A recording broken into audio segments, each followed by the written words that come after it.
kulanti wanaagsan dawadayaal kuna soo dhawaada barnaamijka wararkii ugu dambeeyey ee Soomaaliya. Qodobadan maanta barnaamijkan ku soo qaadi doonana waxaa ka mid ah madaxweynaha Soomaaliya Xasan Sheekh Maxamuud oo arrin uusan filaynin kala kulmay dawladda Mareykanka kadib markii xukuumadda Washington ay ku dhawaaqday inuusan jirin casuumaad uu madaxweyne Joe Biden u sameeyay madaxweynaha cusub ee Soomaaliya iyo hadal hayn ka dhalatay arrintan kadib markii maalmihii la soo dhaafay aad loo hadal hayay in madaxweyne Xasan Sheekh Maxamuud uu casuumaad ka helay madaxweynaha Mareykanka.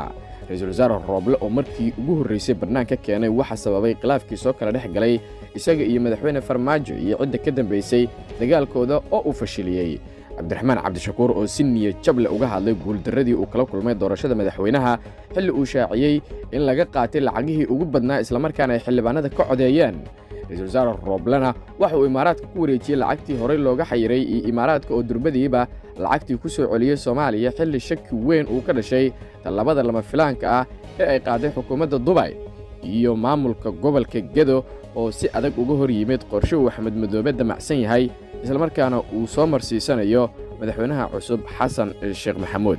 Qodobadaas iyo kuwa kale ayaad ku daawan doontaan wararkeena saaxiibayaal.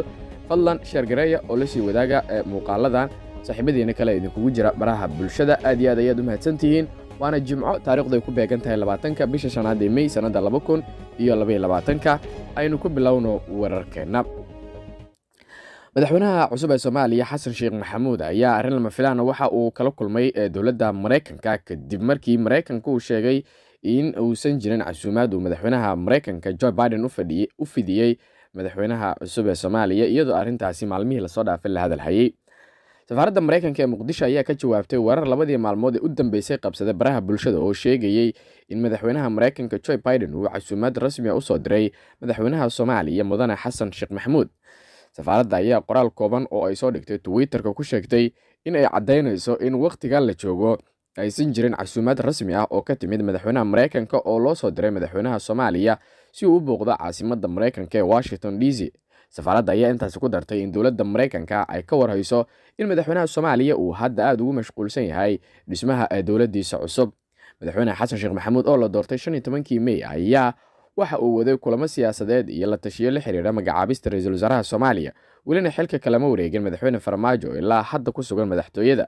madaxweynaha cusub ee Soomaaliya Xasan Sheekh Maxamuud ayaa 17 bishan May soo dhaweeyay go'aanka madaxweynaha Mareykanka Joe Biden ku go'aamiyay in dib uu ugu celiyo Soomaaliya 200 oo ka tirsan ciidamada qaaska ah ee tababarada iyo taageerada siiya ciidanka Soomaaliya.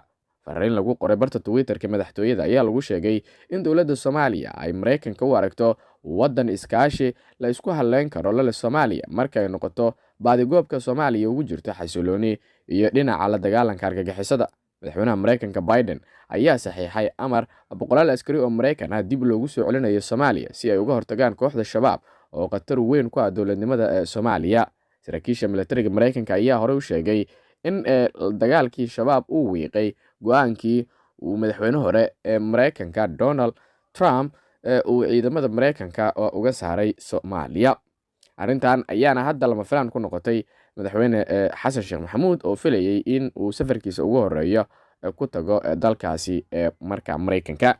dhinaca kale Ra'iisul Wasaare Roble waxa uu shaaciyay khilaafkii soo kala dhex galay isagii madaxweyne Farmaajo cidii ka dambeysay waxyaabihii sababay. mudane Maxamed Xuseen Roble ayaa waxa uu markaasi isagu ka hadlay arrimo xasaasi ah oo ku aadan xaaladihii doorashooyinka ay markaasi soo mareen. Roble ayaa waxa uu marka hore ka hadlay guusha madaxweyne markaasi Xasan Sheekh Maxamuud sida uu arko isagoo sheegay inuu aad u soo dhaweynayo. dhinaca kale ra'iisul wasaaraha ayaa waxa uu markaasi soo hadal qaaday waxyaabihii markaasi keenay wada shaqeyn la'aantoodii isaga iyo markaasi madaxweyne Farmaajo. waxa uu intaas ku daray in wada shaqeyn wanaagsan soo dhex martay balse ay jiraan aragti duwanaanshiyo iyo dad markaasi gadaal ka riixayay in dhinacyadu markaasi ay isqabtaan. Ra'iisul Wasaare Roble ayaa waxa uu sheegay in markaasi madaxweyne Farmaajo uu yahay nin wanaagsan balse ay jiraan dad markaasi isaga wax u soo meerinaya. waxa uu sheegay in dhowr jeer oo ay isqabteen ay markaasi heshiiyeen markii ay heshiiyeen kadibna uu arkay madaxweyne Farmaajo oo heshiiskii ka baxay markaasna uu soo ogaaday in madaxweyne Farmaajo xubno kale markaasi ay gadaal ka riixayaan. waxa uu si toos ah u abaaray Fahad Yaasiin oo sheegay in uu ahaa milkiilaha dawladda isla markaana tallaabooyinka iyo go'aamada la qaadanayo uu markaasi Fahad Yaasiin isagu ka dambeeyey. Waxa uu sheegay in madaxweyne Farmaajo uusan wax go'aan lahayn isla markaana xaalad adag dalka uu geliyay, balse isagu uu qaatay door ah in dalka markaasi ka saaro xaaladaasi adag.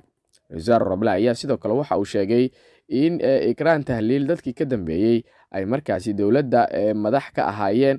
Waxa uuna sheegay sidoo kale in dadkii ka dambeeyey dilka Ikraan Tahliil ay sidoo kale ka dambeeyeen dilkii loo geystay xildhibaaneed Aamina markaasi Maxamed Cabdi. waxaana intaasi ku daray in markaasi khilaafka uu arrimahaas ka dhashay iyo muddo kororsigii markaasi Farmaajo uu samaystay sida uu tilmaamay.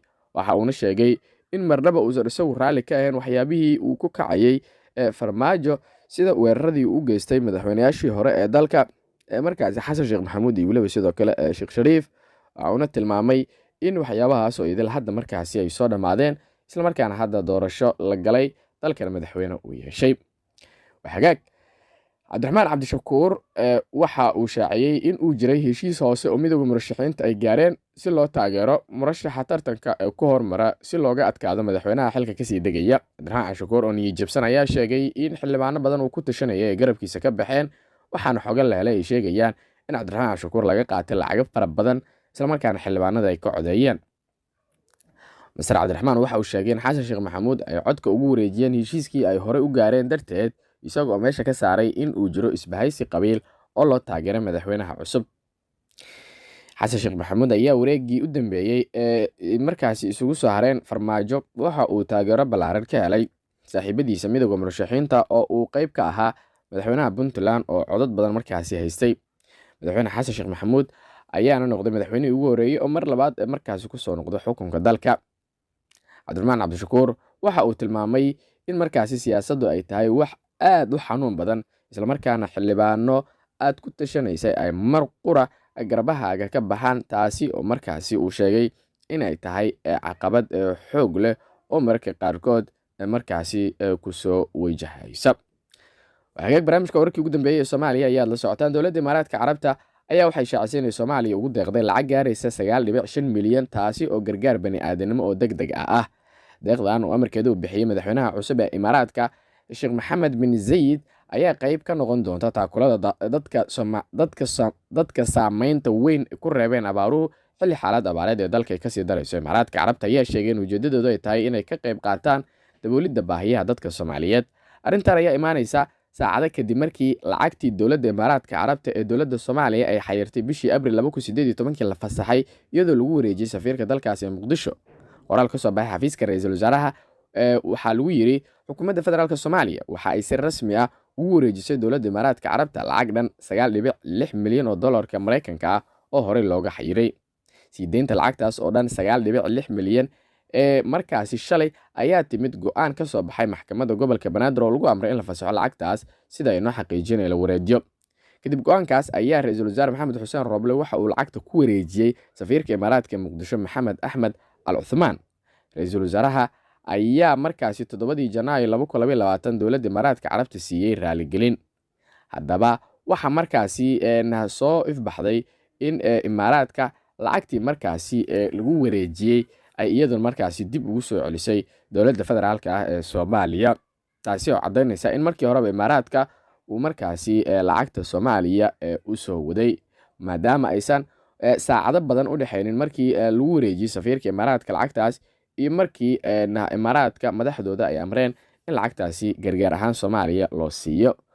ugu dambeyntiina maamulka gobolka Banaadir ayaa si adag maamulka gobolka Gado raalli ahaada ayaa si adag uga hor yimid in ciidamada dowladda laga saaro gobolkaas xilli dowlad goboleedka Jubbaland ay u ololeynayso sidii ciidamadaasi dib loogu soo celin lahaa xeryahooda. Jubbaland ayaa qorsheynaysa inay gacanteeda dib ugu soo celiso gobolkaasi kadib doorasho dalka ka dhacday ee looga adkaaday madaxweyne Farmaajo oo dowladdiisa dhowr kun oo askari markaasi geysay gobolkaasi. gudoomiyaha Gado Axmed Bulle ayaa Jubbaland ku gacan saaray in ciidamada laga saaro gobolkaasi, isagoo hoosta ka xariiqay in weli ay taagan tahay baahida markii horeba ciidamadaasi loo geeyay gobolka xuduudda markaasi ku yaala. gudoomiyaha ayaa tilmaamay in madaxweynaha cusub ee dowladda Soomaaliya uu xog ogaal u yahay xaaladda gobolka, isla markaana ay wanaag uun markaasi ka filayaan dowladdiisa. waxaana Axmed Madoobe uu markaasi magaalada Muqdisho ka wadaa olole xoog leh oo uu ku doonayo in gobolkaasi gacantiisa dib loogu soo celiyo. Qodobkaas ayaa ugu dambeeyay warkeena tan iyo warkaan war la mid ah intaan dib ugu kulmi doono sidaas iyo nabadgelyo.